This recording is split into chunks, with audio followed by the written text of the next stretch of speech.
Okay, here we are again on a second tutorial about the workflow in the windows.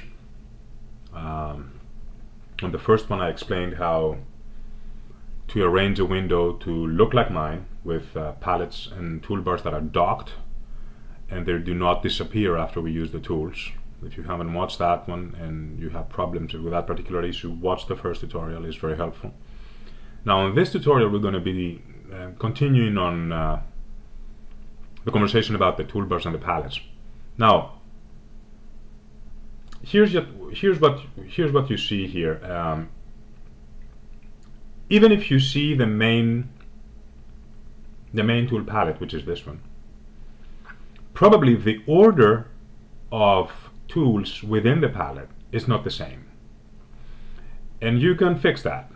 You can make it to your liking. You can make it suitable to your particular needs. Now, the four main tools that I use from this palette is the speedy entry, the selection tool, the expression tool, and the articulation tool. And you see that I've stuck them in this order because it's the most frequent tools I use, and also I stuck them in that particular height of the screen because usually that's the height that I usually work on.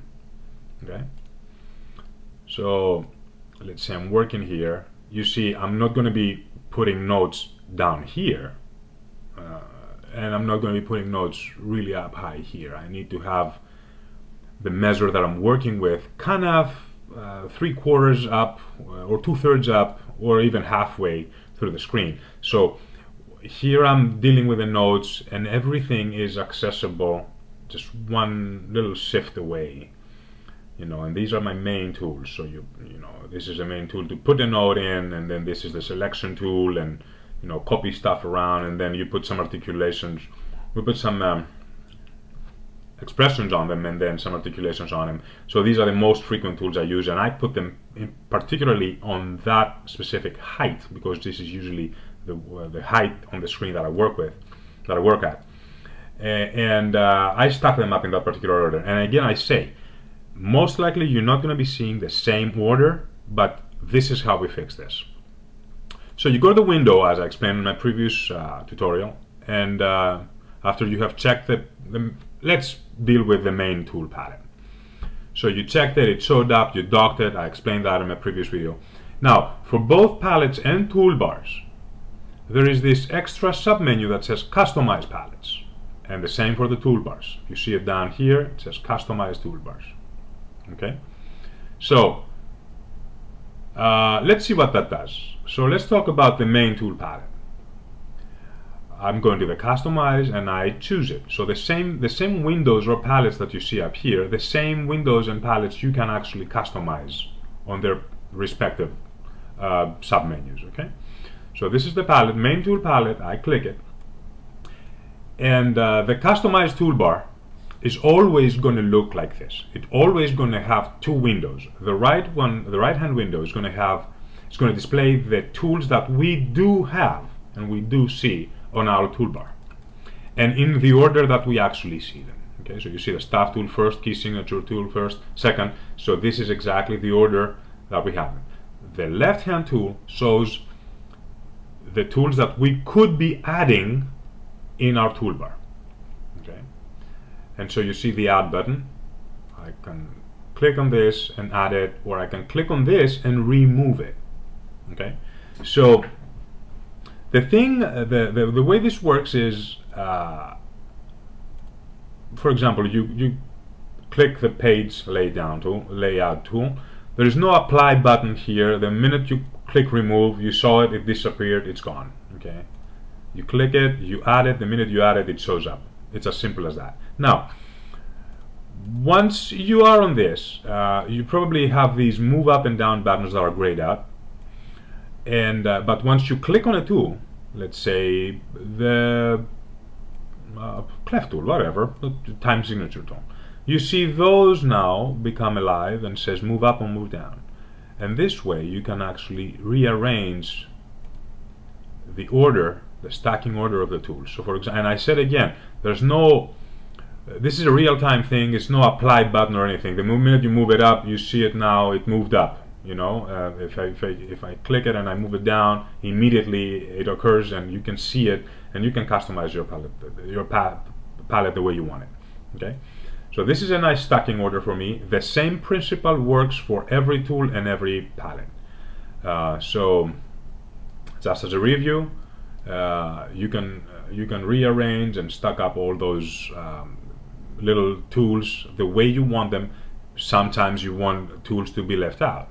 For example, let's go back to the main tool palette, and you're going to see that I have left out the simple entry tool and the smart shape tool. This is because, if you remember from the first tutorial, by default Finale have these particular tools get vanished after you use them. So they put this kind of weird convenience of having them docked on this palette. So if you want to use the smart shape tool, you click on the smart shape, and then this palette shows up. Once you click and apply your articulation or whatever that symbol is, then the palette goes off again. But this is very annoying. Imagine you have a large band piece or a large like orchestral work, and you need to slur all those wind lines, and you cannot certainly click once and then draw the slur, and then the thing disappears, and then click again, and then smart shape again, and another tool, and it's so confusing. But we took care of that in the first tutorial. Now those things are staying in place, so we don't need anymore to have these little windows docked up on our main palette or our main tool palette. Okay, so these are the two things that I've left out just because I took care of it in the beginning. So that's how this thing works.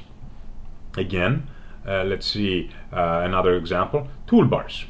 Okay, so let's. I have all the toolbars up except the MIDI menu toolbar. I really haven't found a use for that.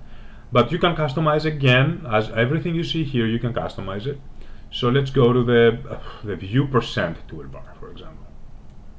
The view percent toolbar is a very handy one. I'm going to be going through the toolbars in the next tutorial, just to explain why I have things up there and why these things and not other things.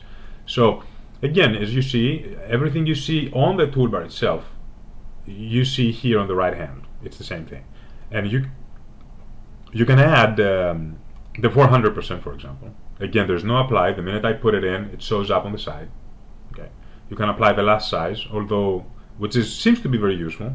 You know, you click and it's a one button and it goes to the previous size.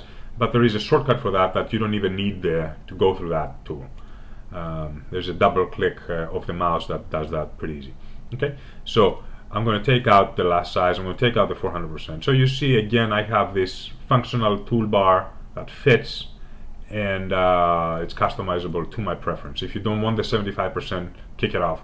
If you don't want the 50%, which is way too small, but sometimes it works with large orchestral scores, for me. But if you don't use that, and you only use like normal paper, you know, you're writing jazz or you're writing, you know, contemporary songs, probably you don't need the 50%. You can throw it out.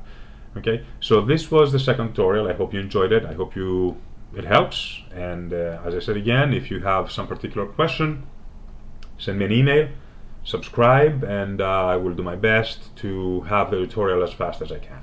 Thanks a lot for watching.